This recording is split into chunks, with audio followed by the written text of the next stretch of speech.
This man calls the police acting like a victim after he attacked a disabled person. He laid his shotgun down, I could see it. He walked out, talked to me. I was like, what does this guy look like? Asked him basic questions. I'm done with your excuse.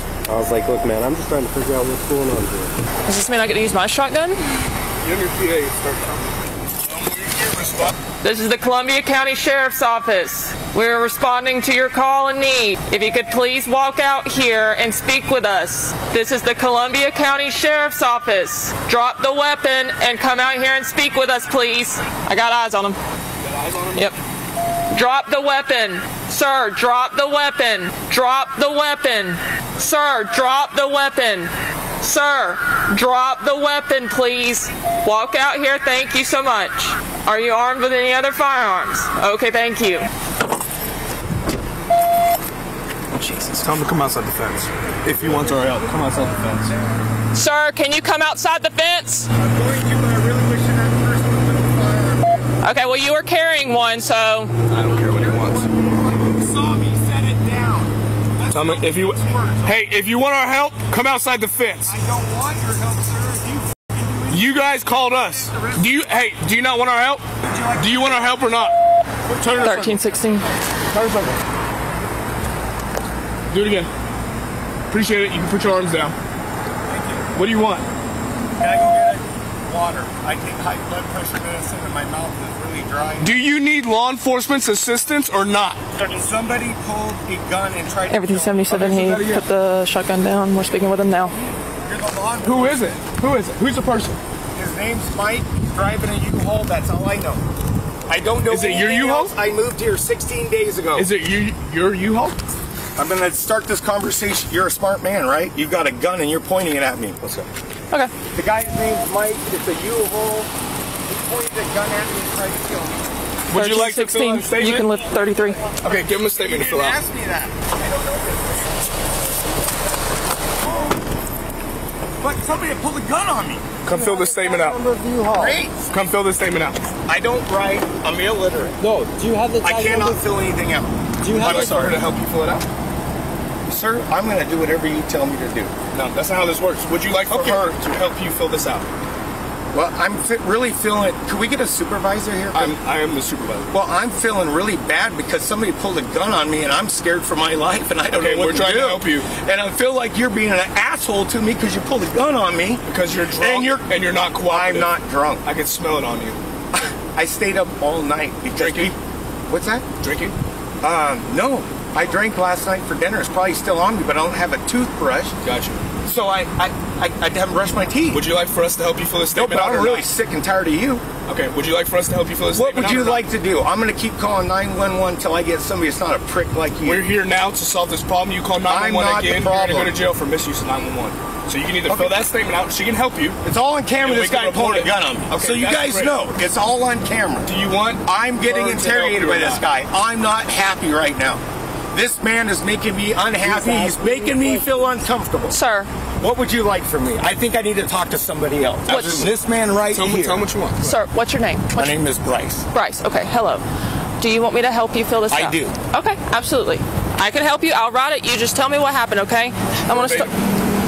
Verbatim. A man took a swing at me. Well, hang on. I put him on the ground safely. I told him to leave. He wouldn't leave. Bryce, let's get some basic information first, okay? Is it B-R-Y-C-E? Yeah. Would you like me to go get my license? It's okay. Don't worry about that. Is there any way I can go get water? Otherwise, I'm going to quit talking because my mouth is so dry. Sir, if you go back and do that fence where that weapon is and how you were acting earlier, we're leaving. Okay, what would you guys do? Then I'm not talking, so I guess you got to arrest me. I can't talk anymore. My mouth is so dry. Go back on your property, but we're not going to stay here. Well, you go back over there where you had a weapon and you were acting erratically. No, I wasn't. I'm protecting myself. A man pulled a gun on me. A man pulled a gun on me. What should I do? Dispatch has asked you multiple times to put that gun up before we got here, and you refused. Absolutely. Could you give me a water, man? I'm just done. I'm going to walk back in. You guys I have a bottle of water. You want a bottle of water? I have one. People, you understand what you want from me. Do you have the tag number for the U-Haul van? I moved here 16 days ago. I told you everything I know. I'm not going to tell you anything different as many questions you ask because there's no other answer. What do you want from me? How am I supposed to look up a U-Haul van if I don't have a license plate? You're a cop. Figure it Oh, out. the license plate reader, Mr. Bryce, what is your date of birth? Can you take me to jail? I'm never going to get nowhere. I'm telling you, I moved here 16 days ago. This guy pulled a gun on me. I don't know anybody in this town. Okay. What do you want from me? Did There's you- nothing else to tell you. Did you- Take me to fucking jail. Yes, I got guns. Yes, I'm going to kill the motherfucker who came back here and stuck the gun in my fucking face. What do you want from me? I don't know what to do. I don't know anything about this man. He's a stranger. I'll answer every question I can, but not the ones I can't.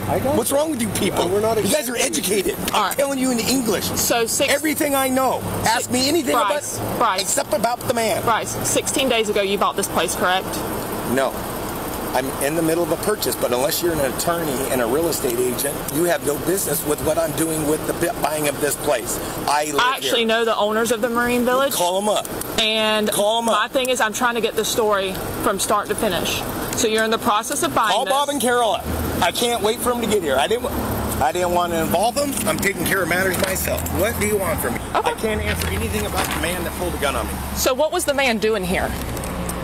Well, you should call the person that owns that building, don't you think? Why should I be answering that question? I don't know the man. I don't know the man. I What do you understand. want from me? Like, what was the altercation about? Did he just come up to you and start, like, screaming and cussing at you, or what? Well, this real nice black couple that drove that white car came. Uh-huh. And I bought this place, and I'm taking over everything. Yeah. So the man that runs the automotive place has issues. And there's a bunch of crackheads hanging out here because nobody did shit. They just let them hang out here, meeting you folks. So I came here and I sold my farm in Washington State. Every fucking penny I have is in this place. There's nobody that's gonna f with it. And I live here, and I am a very peaceful man, and I moved here to be peaceful. But I'm not gonna allow a fucking crackhead and a dickhead, whoever this guy is, I'm going after his job. Anybody that's a supervisor comes out here, I'm a new person in this county. Made the worst impression in the world. I'm gonna do everything I can do to get that man's job. The guy that had the altercation with you, does he work here? Don't know. You find out. You've never seen him before? I've seen him before. Out here? Yes. Okay. And what was the argument about? Well, I didn't like the way he handled these customers that made a online thing. So I gave him my personal truck, and they're at Lowe's right now in it, and you can go chase them down and arrest them if you want, but they're driving my personal vehicle going to Lowe's because they want to rent a U-Haul. And this man told them to leave. And I told him because the owner of the shop took somebody to the hospital to get his shoulder fixed. And he knows who I am, and there's a lot more to it, but I'm not telling you because you don't need to know. That's fine. I don't. What you know is that man pulled a gun on me. Okay. There's nothing else you need to know. Was there like a physical altercation that occurred? He tried to get in my face. I put him to the ground, and I stepped back. I let him up. He came again. I put him to the ground, and I told him, Mike, you're going to leave now, or I'm going to carry you off this property. I'm not f***ing around. You're going to leave. And he ran all of his mouth. I don't even know. I don't listen. Okay. Then he got to the vehicle, and he pulled a gun on me. And I said, this is probably a really bad idea. And I said, Mike, put that thing down, and we'll forget this happened. What kind of gun was it? It was a pistol, like a .380. Okay. And I said, Mike, please don't do this. We don't have to go here. And he chose to go there. I'm not drunk. I probably have alcohol in my breath. I haven't brushed my teeth. I've been up all night pacing. That's fine. All right.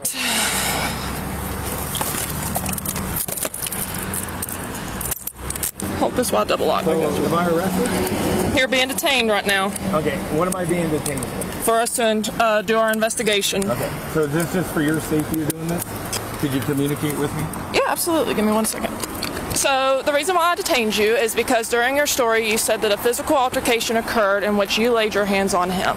Which No, makes... I protected myself. Okay. He tried to lay his hands on me, and I protected myself. Okay. Well, right now that from my investigation, you are the primary instigator in this. Okay. Okay. So my supervisor is talking to the other half, and then we're going to get it situated. Okay. Okay. So right now I'm going to put you in the back seat of my car.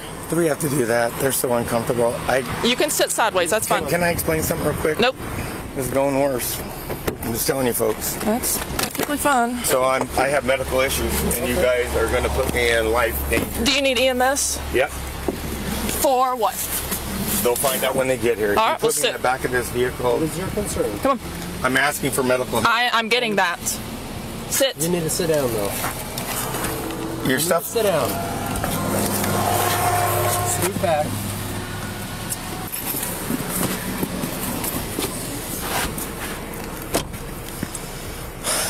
I know. I'm shaking. There ain't no reason in them, really. I suggest to you people that you let me go take my medication. What kind of I know medication? I've already told you this, and I'm repeating it so that it's all caught on camera. I'm asking you people to let me go get my medication. We can go get it. Where is it? I will not tell you. Okay. This is going to end bad for you folks. Is that a threat? No, I'm going to die sitting here. And you're We can go get your medication. You have to let us know. You refuse to allow me to go get my medication. Another officer spoke with Michael, the other male involved in the altercation Bryce described. Michael advised that he went to work at a maintenance shop on the property that Bryce allegedly recently bought. He said Bryce approached him and started to argue. Michael then stated Bryce put both of his hands around Michael's throat out of nowhere, squeezing to the point where he couldn't breathe. Bryce proceeded to slam him on the ground while yelling, "I will kill you." Michael said he had difficulty getting up off the ground, and as he was leaving the property, Bryce stated, "I will shoot and kill you." Michael then left the property, went home, and called 911. Michael advised he did not pull a handgun on Bryce. It's worth noting a few details that the officer noticed while speaking with Michael. Michael walked with a limp and had very limited use of his right arm. His right arm was also significantly skinnier than his left. The officer believed Michael to be physically disabled. The officer also observed that Michael's neck was red and the skin appeared to be irritated, indicating injury from when Bryce allegedly attempted to strangle Michael. Michael stated in his conversation with the officer that he receives disability compensation due to a traffic crash. Bryce was then transported to Columbia County Detention Facility without incident. He was charged with abuse of a disabled adult, battery by strangulation, and resisting an officer without violence. He is innocent unless proven guilty in a court of law. Sometimes people should exercise their right to remain silent. Now, I really don't think there's a more unpredictable career than being in law enforcement, and some people may disagree. However, when you've seen some of the things that myself or hundreds of thousands of other police officers have witnessed, you might change your mind. And I've asked myself on many occasions, why is it that calls that could be simple to resolve turn into something else entirely? And of course, no officer leaves their house and wants a difficult shift. However, with that being said, when we took the oath, we're quite aware of what that comes with. So today, guys, we have a strange case. A man calls the Columbia County Sheriff's Department, but instead of communicating with these officers, he has a shotgun in his hand as he comes outside. Now, thankfully, the male did lay his shotgun down. However, the officer did keep his long gun aimed at the male, and that's because the male still could be a danger and have a smaller firearm or weapon on his person, and the deputies cannot take any chances. But as the male comes closer and the scene appears to be secure for the moment, we see that the male is exhibiting some erratic behavior. Because he is speaking, but in my opinion, he's not really making any sense because he claims he wants help, but he's not cooperating with these deputies. And all I'm getting out of this male right now is that somebody possibly hit him. But let me add this, and I consider myself a pretty good officer, but the more I tried to understand this male, the more confused I became. Now, towards the end of this conversation/investigation, we see the deputies detain the male, and this is because the supervisor is speaking to the other half, and although we don't see it on camera, there's probably more to this story, and there could possibly be injuries to the other person. But in conclusion, this is exactly why law enforcement officers cannot rush any investigation, because the wrong decision could be made, and that could be catastrophic to the victim and embarrassing to any police department. But in this case, the officers responded, they did listen, they investigated, and arrested the correct individual. And that's what I call great police work.